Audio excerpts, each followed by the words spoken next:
दोस्तों नमस्कार। Previous year question paper की श्रेणी में आज हम यूजी नेट परीक्षा दिसंबर 2018 को सॉल्व करेंगे। इससे पहले 2006 से लेके जून 2018 तक हम कंप्लीट कर चुके हैं। चलिए स्टार्ट करते हैं आज का दिसंबर 2018 का द्वितीय प्रश्न पत्र। प्लीज़ वीडियो को लाइक कीजिए, शेयर कीजिए, सब्सक्राइब कीजिए और कमेंट कीजिए। Thank you so much. चलिए आज का पहला क्वेश्चन। डेविड स्टर्न ने मांगों के संदर्भ में आगतों के 4 प्रकारों की पहचान की थी, वे कौन से थे? तो डेविड स्टर्न के द्वारा जो मांगों के 4 आगतों के प्रकार बताए गए थे, इसका आंसर ए हो जाएगा। यानी पहला हो जाएगा व्यवहार का विनियमन करना और राजनीतिक व्यवस्था में भागीदारी, वस्तुओं और सेवाओं का आवंटन और अंतिम जो है संप्रेषण और सूचना से संबंधित हो जाएगा। आप इसे देख सकते हैं। अगले क्वेश्चन की बात करेंगे। स्वतंत्र भारत का ऐसा पहला राज्य कौन था जिसमें जोड़ तोड़ और दल बदल के बाद सरकार बनी थी? तो इसका आंसर हो जाएगा बी, यानी पेप्सू पंजाब। पेप्सू स्वतंत्र भारत का पहला ऐसा राज्य था जिसमें जोड़ तोड़ और दल बदल के बाद सरकार बनी थी। हालांकि आयोग सही उत्तर मद्रास को मानता है। आप इसे देख सकते हैं। अगले क्वेश्चन की बात करेंगे। किस संविधान संशोधन द्वारा एक ही व्यक्ति को एक या एक से अधिक राज्यों का राज्यपाल या संघ राज्य क्षेत्रों का उपराज्यपाल नियुक्त किया जा सकता है? तो इसका आंसर हो जाएगा 7वां संविधान संशोधन अधिनियम 1956 के द्वारा। इसको देख सकते हैं। 7वां संविधान संशोधन अधिनियम 1956 यह प्रावधान करता है कि एक ही व्यक्ति को एक या एक से अधिक राज्य का राज्यपाल या संघ राज्य क्षेत्रों का उपराज्यपाल नियुक्त किया जा सकता है। यह अनुच्छेद 153 में निहित है, जिसमें कहा गया है कि प्रत्येक राज्य का एक राज्यपाल होगा। अगले क्वेश्चन की बात करेंगे। नीचे 2 कथन दिए गए हैं, अभिकथन और तर्क से संबंधित क्वेश्चन है। इसे देख लेते हैं। अनुच्छेद 1 में भारत को राज्यों के संघ के रूप में वर्णित किया गया है और राज्यों का संघ शब्द का उपयोग उपराष्ट्रवाद की भावना को दबाने और देश की एकता और अखंडता को सुदृढ़ करने के लिए किया गया था। तो 4th का आंसर हो जाएगा ए, यानी ए और आर दोनों सही हैं और आर ए की सही व्याख्या है। अगले क्वेश्चन की बात करेंगे। सीरियाई सिविल युद्ध में संयुक्त राष्ट्र की भूमिका के संबंध में निम्नलिखित में से कौन सा कथन सही है, ये पूछ रहा है। तो इसका आंसर हो जाएगा बी, यानी 2013 में दमास्कस में हुए शशि नॉर्वे गैस हमले के पश्चात संयुक्त राष्ट्र ने रासायनिक हथियारों को नष्ट करने के लिए मतदान किया था। आप इसे रीड कर सकते हैं। वहीं अगले क्वेश्चन की बात करेंगे। हीगल के राज्य के सिद्धांत के संबंध में लिखित विशेषताओं में से कौन सही है, पूछ रहा है। तो इसका आंसर हो जाएगा ए, यानी पहला, दूसरा, तीसरा, चौथा, ये सभी जो है राइट हो जाएंगे। हीगल जो है राज्य एक महासंस्थान है कहते हैं और यह ईश्वर की पृथ्वी पर गति के रूप में मानते हैं और यह अपने आप में साध्य है। यह किसी नैतिक कानून द्वारा नियंत्रित नहीं होता है क्योंकि यह स्वयं नैतिकता का सृजन करता है। ये चारों राइट हो जाएंगे। हीगल को दार्शनिकों का दार्शनिक कहा जाता है। हीगल ने हीगेलियन ट्रायड विधि से राज्य को साधन के तौर पर स्थापित करते हुए कहा कि राज्य ईश्वर का पृथ्वी पर विचरण या गति है। इसी आधार पर हीगल यह भी मानता है कि राज्य किसी नैतिक कानून द्वारा नियंत्रित नहीं होता क्योंकि यह स्वयं नैतिकता का सृजन करता है। फिलॉसफी ऑफ राइट की बात करें और फिनोमोलॉजी ऑफ स्पिरिट और साइंस ऑफ लॉजिक आदि हीगल की प्रमुख पुस्तकें हैं। ये हीगल की तीनों बुक वो मोस्ट इंपॉर्टेंट है, आप इसे नोट कीजिए, अच्छे से देखिए। फिलॉसफी ऑफ राइट्स की बात करें, फिनोमोलॉजी ऑफ स्पिरिट की बात करें और साइंस ऑफ लॉजिक की बात करें, ये तीनों बुक हीगल के द्वारा लिखी गई थी। वहीं अगले क्वेश्चन की बात करेंगे। निम्नलिखित में से यह किसका दृढ़ विश्वास था कि आवधिक व्यक्ति समुदाय में सुधार आवश्यक है क्योंकि उदारीकरण एक आत्मविध्वंसक सिद्धांत है? तो ये कहा गया था एम वॉल्जर के द्वारा, यानी इसका आंसर ए हो जाएगा। एम वॉल्जर, माइकल सैंडल और मैंकीटायर आदि समुदायवादी चिंतक हैं। वॉल्जर का दृढ़ विश्वास था कि आवधिक व्यक्ति समुदाय में सुधार आवश्यक है क्योंकि उदारीकरण एक आत्मविध्वंसक सिद्धांत है। सारे समुदायवादियों ने एक संप्रभुता का विरोध किया है। वहीं अगले क्वेश्चन की बात करेंगे। किसने कहा कि हमें विश्व के सबसे बड़े लोकतंत्र के साथ बुद्धिमत्ता से पेश आना चाहिए? हमें भारत को सहयोग देने के लिए कड़ा परिश्रम सतत रूप से करने की आवश्यकता है। हालांकि हम पाकिस्तान में अपने मित्रों की उपेक्षा भी नहीं करनी है। तो इसका आंसर हो जाएगा कोलिन पोवेल के द्वारा ये कहा गया था, यानी इसका आंसर सी हो जाएगा। आप इसे देख सकते हैं। अमेरिकन राजनीति विशारद कोलिन पोवेल का कथन है कि हमें विश्व के सबसे बड़े लोकतंत्र के साथ बुद्धिमत्ता से पेश आना चाहिए। हमें भारत को सहयोग देने के लिए कड़ा परिश्रम सतत रूप से करने की आवश्यकता है। हालांकि हम पाकिस्तान में अपने मित्रों की उपेक्षा भी नहीं करनी चाहिए। वहीं अगले क्वेश्चन की बात करेंगे। निम्नलिखित में से निर्णय करने का आबद्ध तार्किकता मॉडल किसने प्रतिपादित किया है? तो इसका आंसर हर्बर्ट साइमन, यानी ए हो जाएगा। आप देख सकते हैं हर्बर्ट साइमन के अनुसार प्रशासनिक व्यवहार में संपूर्ण तार्किकता असंभव है, इसीलिए निर्णयों को सर्वाधिक विशाल करना भी असंभव है। वे मानते हैं कि किसी सांगठनिक विन्यास में मानव व्यवहार परिसीमित तार्किकता से पहचाना जाए जो कि संतोषप्रद सक्षम निर्णयों की ओर ले जाता है। वहीं अगले क्वेश्चन की बात करेंगे। नीचे 2 कथन दिए गए हैं। स्टेटमेंट और अभिकथन से संबंधित है, इसके देख लेते हैं। संघवाद का सार संस्थागत या संवैधानिक संरचना में नहीं अपितु स्वयं समाज में ही है। वहीं अगला इसका तर्क जो हो जाएगा, गठबंधन सरकारें विजातीय समाज में सरकार का सर्वाधिक उपयुक्त रूप हैं। तो बात करें तो इसका आंसर डी हो जाएगा, यानी ए और आर दोनों सही हैं, परंतु आर ए की सही व्याख्या नहीं है। वहीं अगले क्वेश्चन की बात करेंगे, रिक्त पूर्व प्री एम्प्टीन रणनीति के बारे में निम्नलिखित में से कौन सा कथन सही नहीं है। फिर नहीं है पूछा, तो इसका आंसर बी हो जाएगा, यह रणनीति संयुक्त राष्ट्र चार्टर के अनुकूल है। ये इसमें सही नहीं है, बाकी यह तीनों राइट हो जाएंगे। यह रणनीति युद्ध रोकने के लिए तैयार की गई है। यह रणनीति किसी संभावित आक्रामक के बलवती होने से पूर्व आक्रमण का अनुमोदन करती है। यह रणनीति दुर्जन शासन से मिलने वाली धमकी से संबंधित है। वहीं अगले क्वेश्चन की बात करेंगे, निम्नलिखित में से किसने कहा कि संसदीय लोकतंत्र की कीमत नौकरशाही है। तो संसदीय लोकतंत्र की कीमत को नौकरशाही की मानने वाले व्यक्ति जो है हर्बर्ट मॉरिसन है, यानी इसका आंसर ए हो जाएगा। हर्बर्ट मॉरिसन 1888 से 1965 ने कहा कि संसदीय लोकतंत्र की कीमत नौकरशाही है। मॉरिसन ब्रिटिश जो है लेबर पार्टी के राजनेता व राजनीतिक विद्वान थे। वहीं अगले क्वेश्चन की बात करेंगे, 1998 में पोखरण में भारत के परमाणु विस्फोट के पश्चात निम्नलिखित में से कौन सी प्रतिक्रिया हुई थी। तो 13 की बात करेंगे, तो 13 का आंसर हो जाएगा डी। इसमें केवल first, second, third, fourth, D में only first, second and third, यानी पहला, दूसरा और तीसरा राइट हो जाएगा, फोर्थ इसमें रॉन्ग हो जाएगा। आप इसे रीड कर सकते हैं। भारत ने पोखरण फर्स्ट 1974 में इंदिरा गांधी के प्रधानमंत्रित्व काल में, जबकि पोखरण द्वितीय 1998 में अटल बिहारी वाजपेयी के प्रधानमंत्रित्व काल में किया था। पाकिस्तान ने भी 1998 में ही परमाणु परीक्षण किया था। अमेरिका व यूएन की सुरक्षा परिषद ने भारत और पाकिस्तान दोनों को परमाणु परीक्षणों की भर्त्सना की। इसके पश्चात अमेरिका व उसके सहयोगियों ने भारत पर आर्थिक प्रतिबंध भी लगाए थे। वहीं अगले क्वेश्चन की बात करेंगे, कार्यपालिका पर विधायी नियंत्रण करने के क्रम में निम्नलिखित में से कौन सी समिति की सहायता नियंत्रक महालेखा परीक्षक CAG द्वारा की जाती है। तो इसका आंसर हो जाएगा ए, यानी ओनली फर्स्ट और सेकंड इसमें राइट हो जाएंगे। प्राक्कलन समिति और लोकलेखा समिति ये दोनों राइट हो जाएंगे।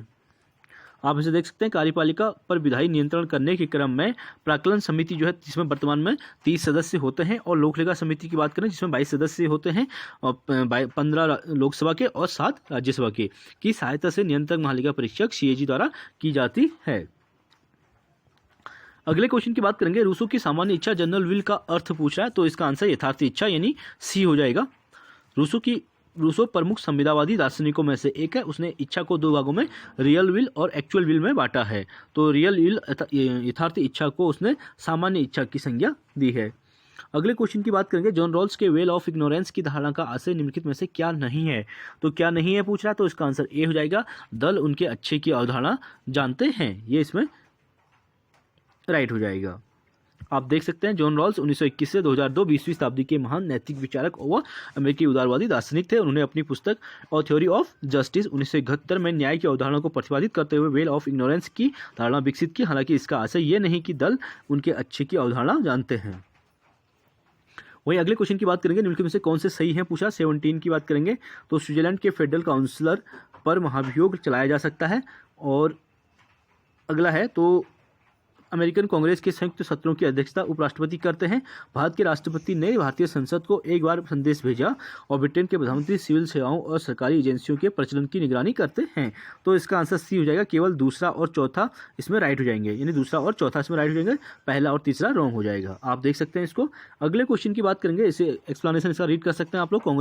अमेरिकन कांग्रेस के संयुक्त सत्रों की अध्यक्षता उपराष्ट्रपति करते हैं। दातव्य है कि ब्रिटेन के प्रधानमंत्री सिविल सेवाओं और सरकारी एजेंसियों के प्रचलन की निगरानी करते हैं। अगले क्वेश्चन की बात करेंगे, निम्नलिखित घटनाक्रम को कालक्रम में व्यवस्थित करने की बात कर रहा है। इसे देख लेते हैं। इसका आंसर बी हो जाएगा। सबसे पहले पहला आ जाएगा न्यूरेमबर्ग और टोक्यो ट्रायल जो है 1945 से 48 के बीच हुआ था। और ईरान में इस्लामी क्रांति 1978 से 79 में हुई थी। और वहीं गोर्बाचोव को CPSU का महासचिव नियुक्त किया जाना 1985 में। और औपचारिक रूप से शीत युद्ध की समाप्ति हेतु CSCE की बैठक जो है 1992 में की गई थी। अगले क्वेश्चन की बात करेंगे, निम्नलिखित में से किसने भारत के नियंत्रक और महालेखा परीक्षक के पद को समाप्त करने का सुझाव दिया था। तो ये किया था पॉल एपल्बी समिति के कमेटी के द्वारा दिया गया था। इसे देख सकते हैं। अमेरिकी लोक प्रशासनिक चिंतक पॉल H. एपल्बी ने भारत के नियंत्रक एवं महालेखा परीक्षक पद की समाप्ति का सुझाव दिया था। पॉल एपल्बी CAG के कार्यप्रणाली के कड़े आलोचक रहे हैं। अगले क्वेश्चन की बात करेंगे, राजनीतिक संस्कृति 3 स्तरों पर आंका जा सकता है, इन स्तरों की पहचान करें। तो पहचान करने की बात करें तो इसका आंसर हो जाएगा सी। इसको देख लेते हैं। तुलनात्मक राजनीति चिंतक पावेल ने किसी राष्ट्र की राजनीतिक संस्कृति को 3 स्तरों पर आंका है।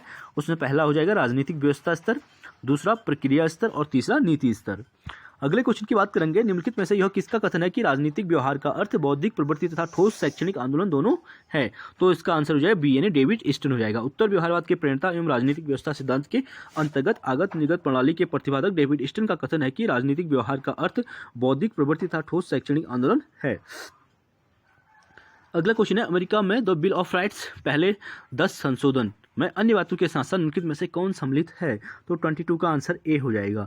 सभा करने का अधिकार, शस्त्र वहन करने का अधिकार, शीघ्र वाद सुनवाई का अधिकार, अनुपयुक्त तफ्तीश के विरुद्ध सुरक्षा का अधिकार, यानी इसका पहला राइट हो जाएगा। आप इसे देख सकते हैं। 25 सितंबर 1789 को अमेरिका के बिल ऑफ राइट्स में अन्य बातों के साथ साथ अमेरिकी नागरिकों को सभा करने का अधिकार, शस्त्र वहन करने का अधिकार, शीघ्र वाद सुनवाई का अधिकार और अनुपयुक्त तफ्तीश के विरुद्ध सुरक्षा का अधिकार प्रदान किया गया था। वहीं अगले क्वेश्चन की बात करेंगे, जनवरी 2002 में निम्नलिखित में से किन देशों को अमेरिकी राष्ट्रपति द्वारा दुष्टता की धुरी के रूप में वर्णित किया गया था। तो इसका आंसर हो गया डी। उत्तरी कोरिया, ईरान और इराक को उनके द्वारा दुष्टता की धुरी के रूप में संबोधित किया गया था, जॉर्ज डब्ल्यू बुश जूनियर के द्वारा। इसको देख लेते हैं। जनवरी 2002 में उत्तर कोरिया, ईरान, इराक को अमेरिकन राष्ट्रपति जॉर्ज डब्ल्यू बुश जूनियर द्वारा दुष्टता की धुरी के रूप में वर्णित किया गया था। अगले क्वेश्चन की बात करेंगे, निम्नलिखित कथनों में से विकास प्रशासन के संबंध में कौन सही है पूछ रहा है। तो विकास प्रशासन की बात करेंगे, इसमें जो है पहला और तीसरा और चौथा सही हो जाएगा, दूसरा इसमें रॉन्ग हो जाएगा। यह परिवर्तनोन्मुखी होते हैं, इसके उद्देश्य सरल होते हैं, ये सरल नहीं होते, ये रॉन्ग हो जाएगा। यह गतिक और लचीले होते हैं, ठीक है, डायनामिक और फ्लेक्सिबल, और अंतिम हो जाएगा यह लक्ष्यों या कार्यों से संबंधित होते हैं। ये तीनों राइट हो जाएंगे। अगले क्वेश्चन की बात करेंगे, इसका एक्सप्लेनेशन आप रीड कर सकते हैं। विकास प्रशासन शब्द का पहली बार प्रयोग यूएल गोस्वामी ने पहली बार अपने एक लेख में किया था, जबकि इस अवधारणा के जनक जॉर्ज ग्रांट को माना जाता है। विकास प्रशासन शब्द की बात आएगी तो सबसे पहले जो प्रयोग करने वाले व्यक्ति थे वो यूएल गोस्वामी थे, और विकास प्रशासन की अवधारणा के जनक की बात आएगी तो जॉर्ज ग्रांट को माना जाता है। जिसका विकास प्रशासन परिवर्तनोन्मुखी होता है, यह गतिक और लचीला होता है तथा यह नए लक्ष्यों से संबंधित होता है। अगले क्वेश्चन की बात करेंगे, निम्नलिखित में से कौन से कथन सही है पूछ रहा है। तो इसको देख लेते हैं। तो इसका आंसर ए हो जाएगा, यानी ए में ओनली फर्स्ट और सेकंड ये राइट हो जाएंगे, पहला और दूसरा। देख लेते हैं इसको। अमेरिकन सीनेट में राजस्व विधेयक में संशोधन करने की शक्ति है और कॉमन सभा में राजस्व विधेयक प्रस्तुत करने की विशिष्ट शक्तियां हैं, ये दोनों राइट हो जाएंगे। आप देख सकते हैं अमेरिकन सीनेट में राजस्व विधेयक में संशोधन करने की शक्ति है, जबकि कॉमन सभा में राजस्व विधेयक प्रस्तुत करने की विशिष्ट शक्तियां हैं। दातव्य है कि सीनेट दुनिया का सर्वाधिक शक्तिशाली वित्तीय सदन है। अगले क्वेश्चन की बात करेंगे, निम्नलिखित में से कौन सा कथन अमेरिका की थामने की नीति के संबंध में सही नहीं है पूछ रहा है। तो इसका आंसर बी हो जाएगा। इस नीति का उद्देश्य केवल पूर्वी यूरोप में सोवियत प्रभाव को रोकना था, यानी बी इसमें राइट हो जाएगा। अगले क्वेश्चन की बात करेंगे, आप इसे देख सकते हैं। अमेरिका में थामने की नीति का विकास राष्ट्रपति आइजनहावर के समय में हुआ था, राष्ट्रपति आइजनहावर ने दिया था। इस नीति का उद्देश्य केवल पूर्वी यूरोप में सोवियत प्रभाव को रोकना नहीं था, अपितु इस क्षेत्र एवं कार्रवाई की दृष्टि से अत्यंत व्यापक भी था। अगले क्वेश्चन की बात करेंगे, आमंड और राजनीतिक व्यवस्था की विशेषताओं के संबंध में इनमें से कौन से कथन सही है पूछ रहा है। तो इसका आंसर भी सी हो जाएगा। फर्स्ट और फोर्थ इसमें राइट हो जाएंगे। पहला जो है, सभी राजनीतिक व्यवस्थाओं की राजनीतिक संरचनाएं होती हैं और सभी राजनीतिक व्यवस्थाएं सांस्कृतिक मायने में मिश्रित व्यवस्थाएं होती हैं। बाकी दूसरा और तीसरा इसका रॉन्ग हो जाएगा। अगले क्वेश्चन की बात करेंगे, सूची 1 को सूची 2 से मिलाने की बात करें। क्रांति और राष्ट्र दिए गए हैं, इसे देख लेते हैं। एनटीए ने इस प्रश्न को डिलीट कर दिया था, तो इसमें हो सकता है ये बैलेट क्रांति है। ऑरेंज क्रांति, कार्वेशन क्रांति, अगस्त क्रांति। हाँ, ये रॉन्ग हो जाएगा क्योंकि इसमें देखिए मिलाने के लिए सही से नहीं बैठ रहा है, तो इसीलिए इसको छोड़िए। अगले क्वेश्चन पे बात करेंगे, पंचायत की पदावधि के संबंध में निम्नलिखित कथनों पर विचार करने की बात करें। 29 की बात करेंगे, तो 29 का आंसर है सी। केवल दूसरा और चौथा इसमें सही है। यदि यह पहले भंग हो जाती है तो चुनाव इसके भंग होने के 6 माह के भीतर हो जाना चाहिए, ये राइट हो जाएगा। और अगले की बात करेंगे, फोर्थ जो है, यदि किसी पंचायत की पदावधि 6 माह से कम की है तो चुनाव कराना आवश्यक नहीं होगा, ये भी राइट हो जाएगा। अब अगले क्वेश्चन की बात करेंगे, आप इसे देख सकते हैं। भारतीय संविधान के 73वें और 74वें संशोधन के प्रावधानों के अनुसार यदि पंचायत पहले भंग हो जाती है तो चुनाव इसके भंग होने के 6 माह के भीतर होने चाहिए। हालांकि यदि किसी पंचायत की पदावधि 6 माह से कम की है तो चुनाव कराना आवश्यक नहीं होगा। अगले क्वेश्चन की बात करेंगे, फिर सूची 1 को सूची 2 से मिलाने की बात करा। कौटिल्य के अनुसार मानव शरीर के अंगों की व्यवस्था की गई है, इसे देख लेते हैं। अमात्य का संबंध जो है मानव शरीर की आंखों से है, और सुहृद का संबंध कानों से है, दूर का संबंध भुजाओं से है, और कोष का संबंध मुख से कौटिल्य के द्वारा बताया गया है। अगले क्वेश्चन की बात करेंगे, अंबेडकर की निम्नलिखित रचनाओं को उनके प्रकाशित होने के क्रम में व्यवस्थित करने की बात करा है। ये देख लेते हैं। अंबेडकर की रचनाओं एनहिलेशन ऑफ द कास्ट जो है 1936 में लिखी गई थी बी आर अम्बेडकर के द्वारा। हु आर द शूद्रास जो है 1946 में लिखी गई थी। सबसे पहले अनहिलेशन ऑफ द कास्ट उनके द्वारा लिखी गई थी। हु आर द शूद्रास 1946 में, द अनटचेबल्स जो है 1948 में, और द बुद्धा एंड हिज धर्मा जो है 1956 में लिखी गई थी बी आर अम्बेडकर के द्वारा। मोस्ट इंपॉर्टेंट बुक है उनकी सभी ये। अगले क्वेश्चन की बात करेंगे, निम्नलिखित में से कौन सी शिक्षा के बारे में प्लेटो द्वारा दिए गए सिद्धांत की विशेषताएं हैं? तो इसका आंसर ये चारों राइट हो जाएंगे। प्राचीन यूनानी दार्शनिक प्लेटो द्वारा दिए गए सिद्धांतों के संदर्भ में प्रश्न का चारों विकल्प जो है राइट हो जाएंगे। यह सामाजिक सदाचार तथा सत्य की अनुभूति का एक साधन है। बचपन से लेकर 6 वर्ष की उम्र तक प्राथमिक शिक्षा आरंभ होती है। सार्वजनिक परीक्षा 20 वर्ष की उम्र में होती है, और 30 वर्ष की उम्र में दूसरी चयन परीक्षा होती है। ये चारों राइट हो जाएंगे। वही अगले क्वेश्चन की बात करेंगे, सद्दाम हुसैन के शासनकाल के दौरान परमाणु हथियारों का पता लगाने के लिए इराक के स्थानों की जांच करने के लिए बनाई गई संयुक्त राष्ट्र समिति का सभापति कौन था? तो इसका सभापति जो है हेंस ब्लिंक्स था, यानी 20 का राइट हो जाएगा। सद्दाम हुसैन इराक के भूतपूर्व तनासा थे। वही अगले क्वेश्चन की बात करें, ग्रामसी के संबंध में से कौन से कथन सही है? ग्रामसी के बारे में पूछा है, जिनने हेजेमनी थ्योरी दी थी। तो इसको देख लेते हैं। इसका आंसर ए हो जाएगा, यानी पहला, तीसरा और चौथा राइट हो जाएगा, दूसरा इसमें रॉन्ग हो जाएगा। सिविल सोसाइटी की गहन समझ के बिना राज्य को नहीं समझा जा सकता, ये राइट हो जाएगा। सिविल सोसाइटी आमतौर से निजी कहे जाने वाली संरचनाओं का सामूहिक प्रभाव नहीं है, ये इसमें रॉन्ग हो जाएगा। ठीक है, नहीं है पूछा। अधिपत्य के लिए सिविल सोसाइटी में संघर्ष होता है, ये बिल्कुल राइट है। हेजेमनी यानी अधिपत्य उन्होंने सिविल सोसाइटी और राजनीतिक सोसाइटी शब्द हीगल से लिया था, ये बिल्कुल राइट है। जो ग्रामसी के द्वारा सिविल सोसाइटी और राजनीतिक सोसाइटी शब्द जो है हीगल से ही लिए गए थे।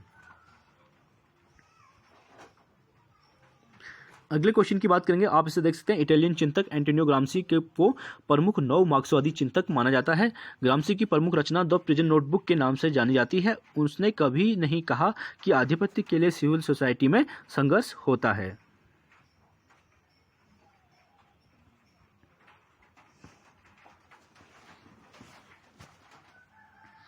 अगले क्वेश्चन की बात करेंगे, निम्नलिखित में से कौन सा 2000 में संयुक्त राष्ट्र महासभा द्वारा अनुमोदित 17वीं सहस्त्राब्दी विकास लक्ष्यों का भाग नहीं था? तो इसका आंसर हो जाएगा ए, यानी विकासात्मक सहायता के लिए समृद्ध राष्ट्रों द्वारा सकल घरेलू उत्पाद के 2% भाग का योगदान, यानी पहला इसमें रॉन्ग हो जाएगा। अगले क्वेश्चन की बात करेंगे, निम्नलिखित में से किसने प्रत्यायोजन की अवधारणा को संगठनात्मक प्रशासनिक सिद्धांत का मिथक मात्र माना है? मोस्ट इंपोर्टेंट क्वेश्चन, इसका द्वारा एमपी फॉलेट हो जाएगा। एमपी फॉलेट प्रत्यायोजन की अवधारणा को संगठनिक विचारधारा का एक मिथक मात्र मानती है, और उसी के साथ कहती है कि प्राधिकार काम से जुड़ा होता है और उसी के हाथ रहता है। आगे वह कहती है प्राधिकार को अनुवाद रूप में से कार्यात्मक होना चाहिए, और कार्यात्मक प्राधिकार अपने साथ जिम्मेदारी को जोड़े रखता है। अगले क्वेश्चन की बात करेंगे, निम्नलिखित में से किस देश को दोहरी नागरिकता प्राप्त है? राष्ट्रीय नागरिकता और राज्य नागरिकता। तो इसका आंसर ए और बी दोनों दिया गया है, तो यानी स्विट्जरलैंड और यूएसए। इस प्रश्न के दो विकल्प को सही माना गया है। यूएसए में दोहरी नागरिकता, स्विट्जरलैंड में तिहरी नागरिकता है, किंतु भारत में कानूनी रूप से इकहरी नागरिकता है। तो भारत और यूएसए, अच्छा ऑप्शन भारत है, तो यहाँ पे बी वाला नहीं होना चाहिए। ठीक है, स्विट्जरलैंड और यूएसए राइट हो सकता है इसमें। अगले क्वेश्चन की बात करेंगे, राजनीतिक सिद्धांत के पतन के लिए निम्नलिखित में से कौन से कारक उत्तरदायी हैं? तो राजनीतिक सिद्धांत के पतन के लिए जो कारक उत्तरदायी हैं, पहला, दूसरा, तीसरा और चौथा, ये सभी राइट हो जाएंगे। इतिहासवाद भी, प्रत्यक्षवाद, नैतिक सापेक्षवाद और अतिथ्यात्मकतावाद, ये सभी राइट हो जाएंगे। अगले क्वेश्चन की बात करेंगे, निम्नलिखित में से कौन से राजनीतिक संस्कृति के परवर्ती एस.ई. फाइनर द्वारा सुझाए गए हैं? तो 39 की बात करेंगे, तो इसका आंसर डी हो जाएगा। परिपक्व राजनीतिक संस्कृति, विकसित राजनीतिक संस्कृति तथा निम्न राजनीतिक संस्कृति की बात इनके द्वारा की गई थी। वहीं अगले क्वेश्चन की बात करेंगे, निम्नलिखित कथनों पर विचार करने की बात कर रहा है, इसको देख लेते हैं। तो इसका आंसर बी हो जाएगा, यानी कि पहला, तीसरा और चौथा राइट हो जाएंगे। पहला, तीसरा, चौथा। दूसरा, इसमें जो है नीति निषेध सिद्धांत न्यायालयों में परिवर्तनीय नहीं है, तो इसको देख लेते हैं। दातव्य है कि अनुच्छेद 38B और 38C के लक्ष्यों को प्राप्त करने के लिए कोई कानून बनाया जाता है, तो वह अनुच्छेद 14 और 19 द्वारा प्रदत्त मूल अधिकारों के उल्लंघन के आधार पर असंवैधानिक से प्रतिरक्षित होगा, यानी बी इसका राइट हो जाएगा। पहला, तीसरा और चौथा जो है क्या है, राइट है इसमें, आप इसे देख सकते हैं। अगले क्वेश्चन की बात करेंगे। नीचे तो सूचियां दी गई हैं, प्रतिपादक और अवधारणा दी गई हैं, इसको मिलाने की बात कर रहा है। इसे देख लेते हैं। एसपी हंडिगटन ने राजनीतिक पतन की बात की थी। आर ए डहल के द्वारा बहुतंत्रीय लोकतंत्र की बात की थी, और केनेथ बाउंडिंग के द्वारा जो है राजनीतिक अनुरूपण की बात की गई थी, और फर्नेडो एच कार्डोसो के द्वारा संबंधित विकास निर्भरता का सिद्धांत दिया गया था। अगले क्वेश्चन की बात करेंगे। संविधान का कौन सा अनुच्छेद यह कहता है कि सभी प्राधिकरण भारत के उच्चतम न्यायालय की सहायता करेंगे? तो यह आर्टिकल 144 कहता है, अनुच्छेद 144 के अनुसार।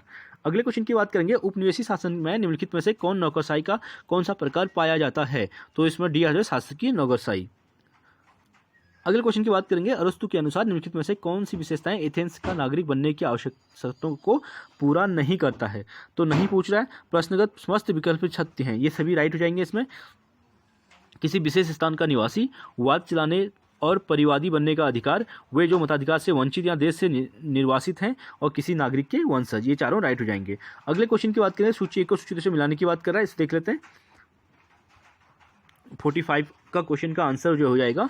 बर्नार्ड की बात करें तो बर्नार्ड ने कार्यकारी के प्रकार की बात की थी। फ्योल के द्वारा प्रबंधन के सिद्धांत दिए गए थे। गुलिक के द्वारा संगठन के आधारों की बात की थी, और टेरी की बात करें तो प्रत्यायोजन का सिद्धांत इन्होंने दिया था।